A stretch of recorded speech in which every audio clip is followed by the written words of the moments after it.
যে মুক্তিযুদ্ধের কথা বলছে আজকে, যে রাজাকারের কথা বলছে আওয়ামী লীগ, তা আসলে তারাই তো সবচেয়ে বড় রাজাকার।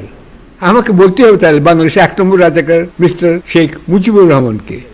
যে আজকে যে সাইদ সাহেবকে নিয়ে, আবু সাইদকে নিয়ে যে এত কথা হচ্ছে যে তিনি দুহাত পেতে করছেন, তিনি সবার তিনি শ্রদ্ধার পাত্র হয়ে থাকবেন, চিরস্মরণীয় হয়ে থাকবেন। কিন্তু তার আগে আরও 2 জন লোক ঠিকই এইভাবে মারা গিয়েছে। একটা হচ্ছে ডক্টর শামসুজ্জোহা, আমার বন্ধু ছিলেন, আমার বছর 4 সিনিয়র ছিলেন, ঢাকা রাজশাহী ইউনিভার্সিটির প্রফেসর ছিলেন। তিনি কিন্তু ছাত্রদের গুলি করতে না করে রাজশাহীতে এগিয়ে গিয়ে পুলিশের সামনে, সৈন্যদের সামনে, পাকিস্তানি সৈন্যদের সামনে এগিয়ে গিয়েছিলেন এবং তাকে ফুল ফ্রন্টাল গুলি করে মারা হয়েছিল। নাম্বার 1। আমি কারেকশন দিতে চাই, কেননা আপনারা এই ইতিহাসটা জানেন না।